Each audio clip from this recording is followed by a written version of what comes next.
రాసిన పత్రిక మొదటి అధ్యాయం 23వ వచనం నుంచి చదువుకుందాం.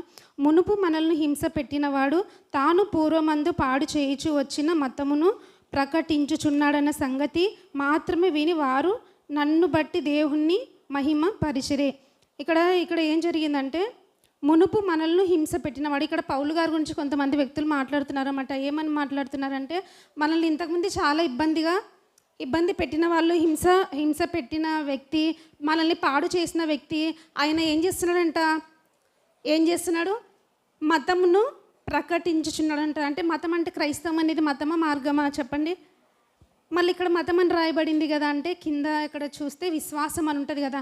యేసయ్య ఎప్పుడైనా చూడండి, నేను మతమును స్థాపించడానికి వచ్చినని యేసుప్రభుల వారు ఎక్కడ చెప్పలేదు. మరి ఏం చెప్పినాడు యేసయ్య అంటే, నేనే మార్గము, నేనే సత్యము, నేనే జీవం అని బైబిల్లో రాయబడింది కదా. అసలు యేసుప్రభుల వారు మార్గం అంటే, మార్గానికి ఇప్పుడు మనం తెలియని చోటికి వెళ్ళినప్పుడు ఒక వ్యక్తిని మనము దారి అనుకున్నప్పుడు ఆ వ్యక్తిని మనం ఏం చేస్తాం? అర్థం కాలేదా? ఇంగ్లీష్ చెప్తున్నానేమో కదా, ఇప్పుడు తెలుగు చెప్తా చూడండి. ఇప్పుడు మనకి తెలియని చోటికి వెళ్ళినప్పుడు మనకి ఏదైనా ఇల్లు కానీ లేకపోతే ఏదైనా అడ్రస్ కానీ మనం కనుక్కోలేనప్పుడు ఒక వ్యక్తి ఆ ఏరియాలో ఉన్నప్పుడు ఆ వ్యక్తిని మనం ఏం చేస్తాం? అడ్రస్ అడగమా? ఒకవేళ పిచ్చోని అడిగితే ఏం చేస్తాడు? చెప్తాడా? చెప్పలేడు కదా. ఇప్పుడు తెలివి ఉన్న వ్యక్తిని మాత్రం అడిగితేనే చెప్తాడు కదా. మనం ఎక్కడికి వెళ్ళాలో, ఏ రూట్కి వెళ్తే వాళ్ళ ఇంటి దగ్గరికి వెళ్తామో, మనకు కావాల్సిన స్థలంకి వెళ్తామో మనం వెళ్తాం కదా. అయితే ఇక్కడ యేసుప్రభుల వారు మార్గం అంటే మనం ఎక్కడికి వెళ్తాము?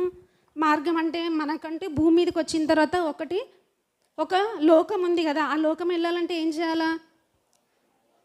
చేయాలా? మార్గం అనే యేసే దగ్గరికి. అందుకే అంటున్నాడు యేసుప్రభుల వారు ఏమంటున్నారంటే, నేనే మీకు మార్గం ఏమైనా కావాలా అంటే, దేవుని దగ్గరికి వెళ్ళాలంటే మళ్ళీ మనం ఇక్కడ లోకానుసారంగానే ఏదైనా ఇంటిని కానీ ఏదైనా ఊరికి కానీ దేశానికి వెళ్ళినప్పుడే మనకి ఇప్పుడు జీపీఎస్ అని చాలా వచ్చినాయి కదా, మొబైల్లో చాలా వచ్చినాయి. ఇంకెవరైనా అడిగితే చెప్తారు. ఇప్పుడు ఇవన్నీ ఫెసిలిటీస్ ఉన్నప్పుడు మరి మార్గానికి, పైన ఉన్న మార్గానికి వెళ్ళాలంటే నిచ్చెన వేసుకుంటే వెళ్ళిపోతామా? మరి ఎట్లా వెళ్ళిపోతాం? నిచ్చెన వేసుకుంటే వెళ్ళిపోం కదా. నిచ్చెనైనా యేసయ్య గురించి బైబిల్లో ఇక్కడ నిచ్చెన గురించి ఉంటుంది. యేసుప్రభుల వారు మనకి ఒక నిచ్చెన అనమాట. ఆ నిచ్చెన మనం పట్టుకున్నప్పుడు ఎక్కడికి వెళ్తాం? యేసయ్య దగ్గరికి వెళ్తాం. అంటే ఎక్కుంటే పోతామంటే యేసయ్యని మనం ఎప్పుడైతే మార్గంగా మనము మన హృదయంలో విశ్వసిస్తామో అప్పుడు దేవుడు ఏం చేస్తాడు? నేనే మార్గం కదా. మనం భూమి మీదకి వచ్చిన తర్వాత ఏమనుకుంటామంటే, మనకి ఇదే ఒక్కటే జీవితం అని చాలామంది అనుకుంటారు కదా. చనిపోయిన తర్వాత ఇంకా దేవుడు ఎరుక, ఇంకా ఏముందో, ఆత్మ ఉందో లేదో తెలియదు, పరలోకం ఉందో నరకం ఉందో తెలియదు, ఏం తెలియదు. ఏమనుకుంటారు చాలామంది? ఇది ఒక్కటే జీవితం, శాశ్వతం అనుకొని ఏం చేస్తుంటారు? భూమి మీద ఏం చేస్తుంటారు? చాలామంది ఎంజాయ్గా బ్రతుకుతుంటారు, పాపం చేస్తూ, అవిధేయత చేస్తూ, ఇంకా ఈ లోకానుసారంగా ఏదైతే దేవుని నచ్చని కార్యాలన్నీ ఎక్కడ చేస్తాము? భూమి మీద చేస్తాం కదా. కాదు, మనకి అంటూ ఒక మార్గం ఉంది కదా. ఆ మార్గంలోనికి మనం వెళ్ళాలనుకున్నప్పుడు ఎవరిని అడ్రస్ అడిగితే మనము వెళ్ళిపోతామంటే ఏసైని అడగాలి కదా. ఏసైని అడిగినప్పుడు ఈ దేవుడు ఏం చేస్తాడు? మనము ఆ మార్గంలోనికి వెళ్ళాలనుకున్నప్పుడు దేవుడు కొన్ని కండిషన్స్ పెడతాడు. ఏం పెడతాడు? కండిషన్స్ ఏం పెడతాడంటే, మనము ఆ మార్గాన్ని, ఏసై మార్గంలో నుంచి మనం పరలోకం వెళ్ళాలంటే ఎక్కడికి వెళ్ళకూడదు?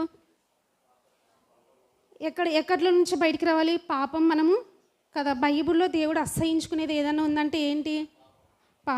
పాపం అని చాలామంది చెప్తారు. అసలు పాపం అంటే ఏంది? బైబిల్లో ఏముంటుందంటే, పాపం అంటే దేవుని మాటను అతిక్రమించడమే పాపం కదా. అంటే దేవుని మాట వినకపోవడమే పాపం కదా. పాపాలంటే చాలా పెద్ద పాపాలు కూడా ఉన్నాయి. అయితే దేవుని వాక్యం వినక, దేవుని ఆజ్ఞను పాటించక ఎవరైతే ఉంటున్నారో వాళ్ళందరూ ఎవరు? మరి ఇట్లా పాపం చేస్తే మనకు దేవుడు పరలోకం ఇస్తాడా? ఇవ్వడు కదా. అందుకే ఏమంటున్నాడంటే, దేవుడు నేనే మార్గము, నేనే సత్యము, నేనే. మన దేవుడు అసత్యమైన దేవుడు కాదు కదా. మన దేవుడు ఎవరు? ఏదైనా చెప్పినాడంటే అది కరెక్ట్గా. ఇప్పుడు దేవుడు యేసే భూమి మీదకి వచ్చిన తర్వాత ఏమంటున్నాడంటే, పరలోకం అనేది ఒకటి ఉంది. పరలోకం గురించి కూడా దేవుడు, నరకం గురించి కూడా, లాజర్ గారి గురించి, ధనవంతుని గురించి ఉపమానం చెప్తాడు కదా. ఎందుకు చెప్తాడు? దేవుడు ఊరికని కల్పించుకొని చెప్తాడా? కాదు కదా. దేవుడు ఏదైనా చెప్పినాడు అనుకోండి, అది సత్యమే. దేవుని మహిమ కలుగును గాక. అందుకే బైబిల్లో యేసయ్య గురించి ఏమంటాడు? యేసయ్య గురించి వాక్య గ్రంథంలో ఏం రాయబడింది? నేనే సత్యం కదా. సత్యమైన దేవుని నమ్ముకున్నప్పుడు మనం ఎట్లుండాలా? ఏ ఏ విషయంలో కూడా అసత్యంలోనికి వెళ్ళకుండా సత్యమైన దేవుని నమ్ముకున్న తర్వాత మనము మన బ్రతుకులు వాక్యానుసారంగా ఉండాలని ప్రభు ఇక్కడ మనకి హెచ్చరిస్తున్నాడు.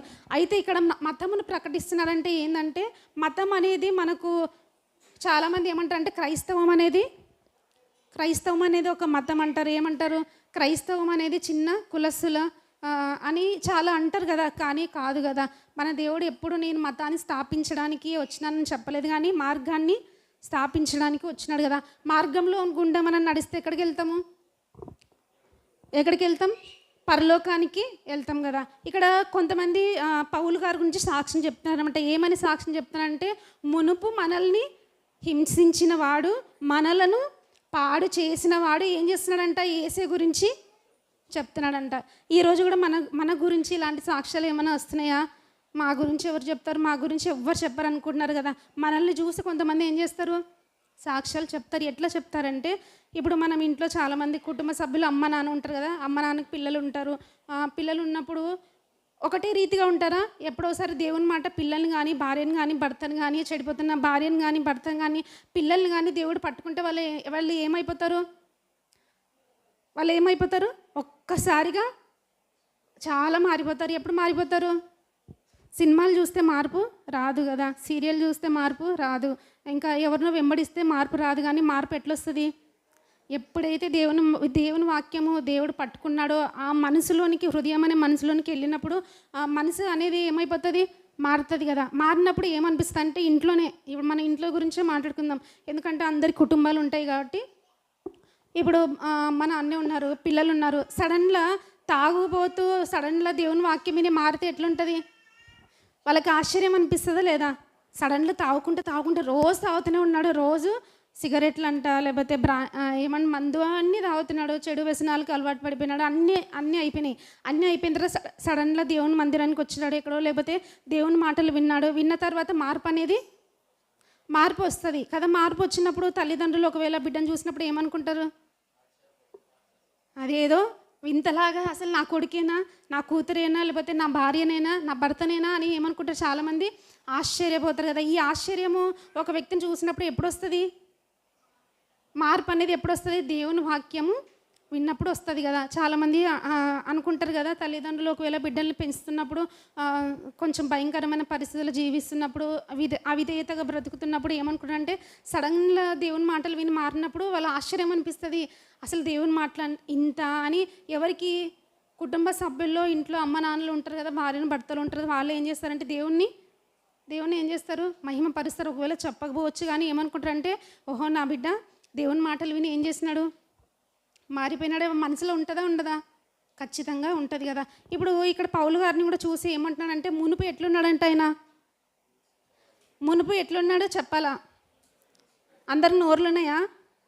నాకు ఒకటే ఉన్నాయా కదా? నాకు మైక్ ఉంది కాబట్టి గట్టిగా చెప్పగలుగుతున్నాను. మీకు కూడా నోరు ఉంది కాబట్టి కొంచెం గట్టిగా మాట్లాడడానికి ప్రయత్నించండి. ఇప్పుడు ఇంతకుముందు పౌలు గారు ఎట్లుంటున్నారు? హింసించే వాడుగా ఉన్నాడు. తర్వాత ఇప్పుడు అంత సడన్గా వ్యక్తి మారినాడంటే ఎవరికైనా ఆశ్చర్యమే కదా. చాలా ఆశ్చర్యం వేస్తుంది. అయితే మనం ఏదైనా పాపం కానీ, ఘోరమైన జారత్వం కానీ ఏదైనా చేసినప్పుడు పదే మనుషులు ఏం చేస్తారు? ఎత్తి చూపిస్తారు కదా. మన దేవుడు ఏం చేస్తాడంటే, మునుపు మనం ఏదైనా భయంకరమైన పరిస్థితుల్లో పాపం కానీ, దేవునికి అవిధేయంగా దోషాలు కానీ, లేకపోతే దేవుని నచ్చని కార్యాలు కానీ, దేవునికి ద్రోహం చేసిన కార్యాలు కానీ దేవుడు ఏం చేయడు? అట్లాంటివి ఎంచడు. ఇవన్నీ ఎవరు బయటికి తీస్తారు? మునుపు నువ్వు అట్లున్నావు, ఈ పని చేసినావు, ఈ చెడ్డ కార్యం చేసినావు అని మనుషులకు ఉండే అలవాటు. మనుషులు ఈ మాటలు ఎత్తి చూపిస్తారు. కానీ దేవుడు ఏం చేస్తాడు? మునుపు వాటిని మనం ఏం చేస్తామంటే, మునుపు జరిగినవి ఏదైనా పాపాలు కానీ, దేవునికి అవిధేయమైన కార్యాలు కానీ ఏం చేస్తాం? ఒకటే గుర్తుకొస్తాయి, ఒకటే బాధ అనిపిస్తాయి కదా. అయ్యో నేను అట్లా చేయకుంటే బాగుండే, అట్లా ఉండకుంటే బాగుండే. సరే, అది జరిగిపోయింది. ఇప్పుడు జరిగిపోయిన దాని గురించి ఆలోచించడం అనే ఏమైనా ప్రయోజనం ఉందా? నేను కూడా కొన్నిసార్లు నేను చేసిన అవిధేయత గురించి ఇంతకుముందు వాక్యంలో కొంచెం బలంగా లేనప్పుడు నాకు అనిపిస్తుంది, అది ఆ తప్పు చేయకుంటే బాగుండే. ఎప్పుడైతే వాక్యం వింటున్నానో అయిపోయింది, జరిగిపోయినది. దేవుడు ఎత్తాడు కదా. దేవుడు ఏమైనా ఎత్తాడా? దేవుడు అస్సలు ఎత్తడు. ఇంతకుముందు చేసినట్టు కాదు కానీ దేవుడికి భవిష్యత్తు గురించి అవసరంలే. మరి ఎప్పుడు అవసరం? నువ్వు భవిష్యత్తులో ఎప్పుడైతే పాపాల నిమిత్తం దేవుని చెంతకొచ్చి పశ్చాత్తాపడి, బైబిల్లో ఏముంటుందంటే దేవునికి ఏమిష్టం? బంగారం ఇష్టం, వెండి ఇష్టం, ఏమిష్టం ఎవరు చెప్తారో చూద్దాం. ఆస్తులు ఇష్టం, ఏమిష్టం చెప్పాలా? వస్తుంది కానీ మనసులో నుంచి తప్ప కాదనుకో. ఏమిష్టం దేవునికి? విరిగి నలిగిన. ఇప్పుడు విరిగి నలిగిన హృదయాలు ఎవరికి ఇష్టము? మనకైతే ఇష్టమా? ఎవరైనా విరిగిపోయి మన దగ్గరికి వచ్చి పదే పదే అదే మాట అంటే ఏమొస్తుంది మనకి? ఎన్నిసార్లు చెప్తావు అట్లా అంటారు కదా. కానీ మనం విరిగిపోయిన మనసు దేవుడు ఏం చేస్తాడు? అది ఇష్టం అంట. దేవుని దగ్గరికి ఎప్పుడైతే విరిగిపోయి, ప్రభా ఈ తప్పు జరిగిపోయింది, ఇది జరిగిపోయింది, నేను ఇలా చేసినాను అని ఎప్పుడైతే దేవుని చెంత మనం మొర పెడతామో, ఎప్పుడైతే కన్నీటితో పశ్చాత్తాపంతో దేవుని చెంత ఉన్నప్పుడు దేవుడు ఏం చేస్తాడు? సర్లే బిడ్డ, అయిపోయింది, ఇంకా దాని గురించి నేనేమో ఎత్తను అని చెప్తాడు. ఆ మాట బైబిల్ ఎక్కడైనా ఉందా? ఎక్కడైనా ఉందంటే ఉంది. హెబ్రీలకు రాసిన పత్రిక. దేవుడు జ్ఞాపకం చేసుకొని పదే పదే అంటాడా, లేకపోతే ఏం చేస్తాడు, మర్చిపోతాడా అనేది ఒకసారి చూద్దాం. హెబ్రీలకు రాసిన పత్రిక 8వ అధ్యాయము 12వ వచనం.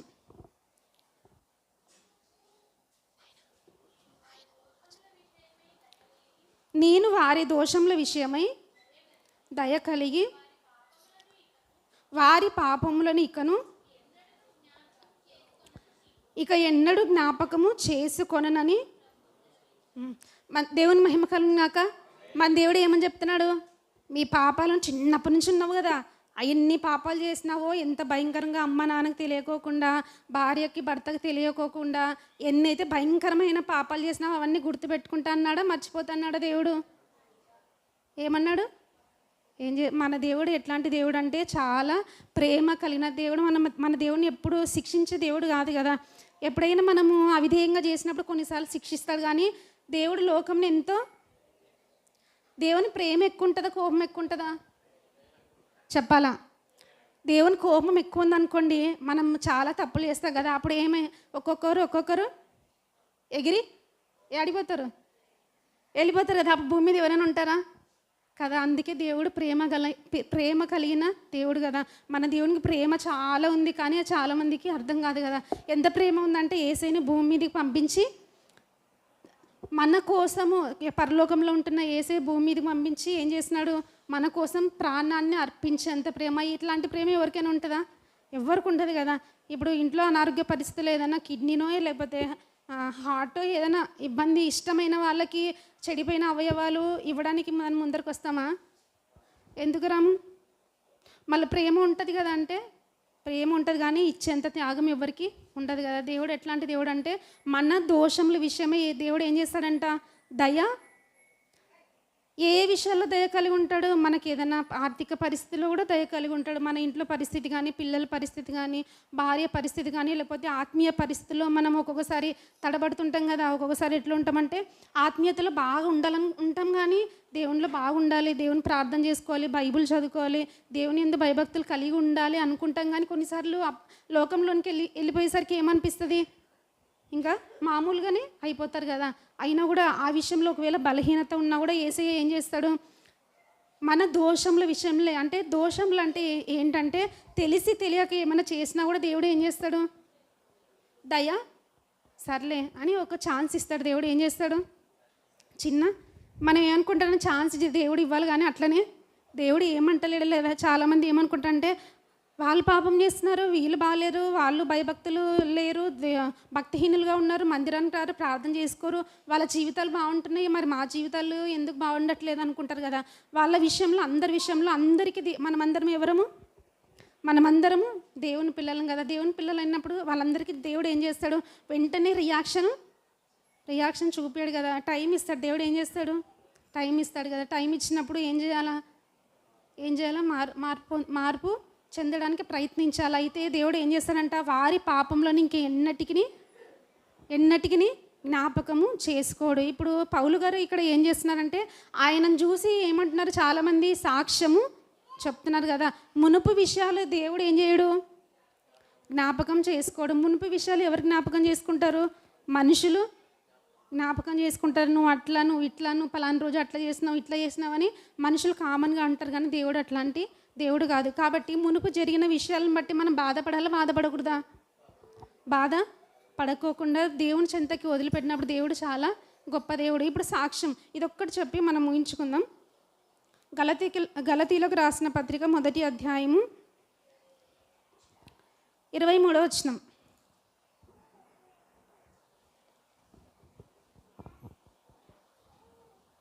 మునుపు మనల్ని హింస పెట్టినవాడు తాను పూర్వమందు పాడు చేయుచు వచ్చిన మతమును ప్రకటించుచున్నాడన్న సంగతి. మునుపు పౌలు గారు ఏం చేస్తున్నారు? హింస అంటే ఎట్లాంటి హింస అంటే చాలా నరహంతకుడు. ఎవరు నరహంతకుడు. నరహంతకుడు కూడా దేవుడు ప్రేమిస్తాడంటే ప్రేమిస్తాడు కదా. నరహంతకుడు, హింసకుడు చాలామందిని ఏం చేస్తున్నారు? స్త్రీలు కానీ పురుషులు కానీ ఎవ్వరు తేడా లేదు. ఎవరైతే యేసుని నమ్ముకున్నారని పౌలు గారికి తెలిసిందో పౌలు గారు ఏం చేసేవాళ్ళు? అక్కడి నుంచి ఈడ్చుకొని చాలామందిని చంపేసినారు కదా. చంపేసిన తర్వాత ఎవరిని దేవుడు ఏం చేస్తున్నాడు? పౌలు గారిని పట్టుకున్నాడు. పట్టుకున్న తర్వాత జీవితం ఎట్లయిపోయింది? ఆయన చూసి అనేక మంది దేవుణ్ణి మహిమపరుస్తున్నారంట. దేవుని మహిమ కలుగాక. మనల్ని చూసి కూడా ఎవరు మహిమపరచబడాలా? ఎవరు కదా. మనం ఏదైనా చిన్న కార్యం చేసినా, లేకపోతే ఒక మాట మాట్లాడినా, ఆలోచన చేసినా, ఒకరు హెల్ప్ చేసినా, ఏ పని చేసినా ఎవరికి మహిమ రావాలి? ఎవరికి? మనం చేస్తున్న ఆత్మీయ భక్తి విషయంలో కానీ, మందిరానికి రావడం విషయంలో కానీ, మనం నీతి నిజాయితీ విషయంలో కానీ, అన్ని విషయాల్లో ఎవరికి మహిమ రావాలి? దేవునికి. ఇప్పుడు పౌలు గారి విషయంలో అందరూ ఏమంటున్నారు? ప్రకటించుచున్నాడని సంగతి మాత్రమే విని. ఇప్పుడు పౌలు గారి గురించి ఏమంటున్నారంటే అందరూ ఆయన గురించి విన్నారనమాట. ఏం చేసినారు చెప్పాలా? ఆయన గురించి విన్నారు అందరూ. ఇట్లంట ఆయన ఇంతకుముందు చాలా నరహంతకుడు, చాలామంది చంపేసినాడు, మళ్ళీ ఏం చేస్తున్నాడు? మళ్ళీ యేసయ్యనే ప్రకటిస్తున్నాడు అన్నప్పుడు అది ఆశ్చర్యమే కదా. ఈ రోజుల్లో కూడా చాలామంది సాక్ష్యాలు మీరు వింటారో లేదో తెలియదు. బైబిల్లో కొన్ని బుక్స్ చదివినా కూడా, అదే మిషనరీస్ బుక్స్ అని చిన్న చిన్న బుక్స్ ఉంటాయి అనమాట.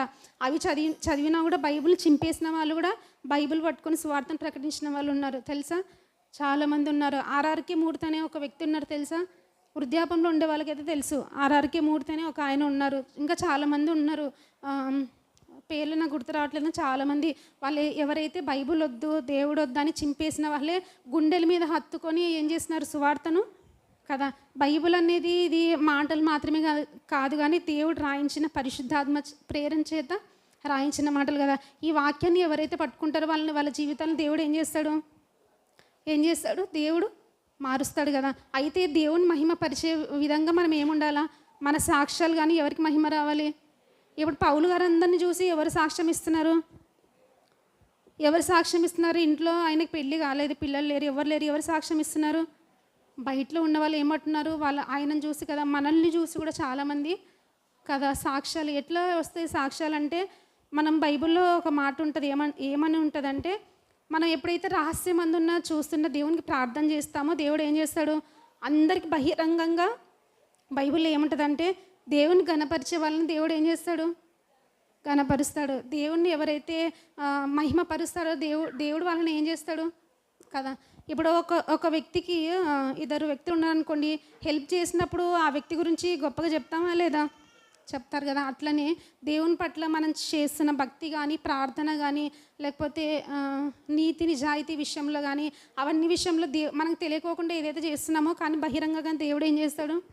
అందరికీ కనిపించే విధంగా చేస్తాడు కదా. కాబట్టి మన జీవితాలు ఎవరికి మహిమకరంగా ఉండాలి? మనం దేవుణ్ణి అడగాలి, ప్రవ్వ నేను ఏం చేసినా కూడా నీకు మహిమకరంగా ఉండాలి. ఒక చిన్న సాక్ష్యం చెప్తాను నేను. నా బైబిల్ చూస్తున్నారు కదా అందరూ. చూస్తే అట్లుంది కానీ ఓపెన్ చేస్తే నా బైబిల్ ఎట్లుంటుంది అంటే మొత్తం చినిగిపోయి ఉంటుంది.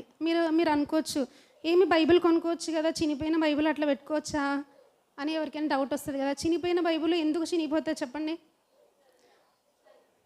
ఎందుకు? ఒక బుక్ ఎప్పుడు చినిగిపోతుంది? కొత్తగా బైబిల్ ఎప్పుడు ఉంటుంది? షెల్ఫ్లో బాగా పెట్టినప్పుడు కొత్తగా ఉంటుంది కదా. అది వాడుతూ ఉండడం వల్ల ఏమైపోతుంది? ఏదైనా వస్తువు కానీ సెల్ కూడా వాడుతూ ఉండడం వల్ల ఏమవుతుంది? ఎప్పుడు మన చేతుల్లోనే ఉంటుంది కానీ కింద పడేస్తాం, పలిపోతుంది. ఇంకేం చేస్తాం? దానికి ఆపేస్తాం, అన్నేస్తాము. కొత్త సెల్కి పాత సెల్కి చాలా డిఫరెంట్ ఉంటుందా? ఉంటుంది కదా, కొత్త సెల్ అంటాం. అది పాడి ఇంకా క్రాక్స్ అన్నీ వచ్చిన తర్వాత ఏమనుకుంటారు, ఇది ఓల్డ్ అయిపోయిన అనుకుంటారు కదా. ఎప్పుడైనా చూడండి, ఇప్పుడు బైబిల్ ఇక్కడ ఎట్లుందంటే చాలా ఒకసారి చూపిస్తాను. అంటే ఇదేదో నాకు కాదు, మీకు మహిమకరంగా, దేవుని మహిమకరంగా ఉండాలని నేను చూపిస్తున్నాను అనమాట. నా బైబిల్ ఇట్లుంటుంది అనమాట, మొత్తం ఇట్లా ఇట్లా అయిపోయిందనమాట. ఎందుకు అంటే మనం కూడా వాక్యం ఎప్పుడైతే చదువుతుంటామో బైబిల్ ఇట్లా అయిపోతుంది.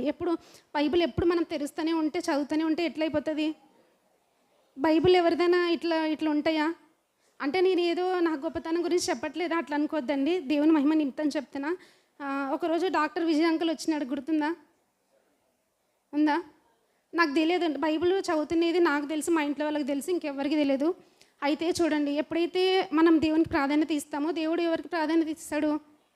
మనకి ఇస్తాడు కదా. ఎప్పుడైతే దేవుని గణపరుస్తామో మనల్ని గణపరుస్తాడు. ఆ రోజు అంకులు ఈ బైబిల్ చూసి అందరికి ఇట్లా చూపిస్తున్నాడు అనమాట, ఇదిగోండి బైబిల్ చదువుతుందని. అంటే ఆ రోజు కూడా ఎందుకు అంటే నేను దాన్ని బట్టి దేవునికి ఎంతో కృతజ్ఞత చెల్లించిన అనమాట. అంటే నా బైబిల్ని బట్టి కూడా దేవునికి మహిమ వస్తుందా కదా. మనం ఏది చేసినా కూడా ఎవరికి మహిమ రావాలి? ఇప్పుడు అంతమందిలో ఒకవేళ ఒకరైనా చూసి నేను ఎంత, అప్పుడు చాలామంది సేవకులు వచ్చినారు, చాలామంది వచ్చింటారు, నాలాంటి యవనస్తులే ఉంటారు, వాళ్ళన్నా కొంచెం ఇన్స్పిరేషన్గా తీసుకొని చదువుకునే వాళ్ళు ఉంటారు కదా. కాబట్టి మనం ఏది చేసినా, ఒక బైబిల్ చదివినా లేకపోతే ప్రార్థన చేసుకున్నా, మనం ఏది చేసినా ఎవరికి మహిమకరంగా ఉండాలి? నేను ప్రార్థన అదే చేస్తాను. నేను ఏది చేసినా ప్రభువా నీకు మహిమకరంగా ఉండాలి. ఎప్పుడైతే దేవుని మహిమకరంగా మనము మన హృదయంలోంచి చేస్తామో, వ్యక్తిగతంగా దేవుడు ఏం చేస్తాడు? ఉండలేడు కదా. పిల్లల్ని తల్లిదండ్రులు ఎట్లయితే గణపరుస్తారో దేవుడు కూడా ఏం చేస్తాడు? మనం చేసిన భక్తి ఇతరులకు కూడా తెలియపరుస్తాడు. కాబట్టి ఎప్పుడైతే దేవుని మహిమపరిచే విధంగా మన ఆలోచనలు, మన తలంపులు, మన నడకలు కేవలం మన సొంతంగా అయితే రాదు, కానీ దేవుణ్ణి మనం మోకరించి ఏం చేయాలి? అడగాల, ప్రభువా నేను ఇతరులకు ఎట్లా మహిమకరంగా ఉండాలి? ఎప్పుడైతే ఇతరులకు మహిమకరంగా ఉంటామని మనం దేవునికి చూస్తున్నప్పుడు దేవుడు ఇతరులకు నిన్ను ఆశీర్వాదకరంగా చేస్తాడు కదా, దీవెనకరంగా చేస్తాడు కదా. అటు రీతిగా మన జీవితాలందరూ ఉండును గాక.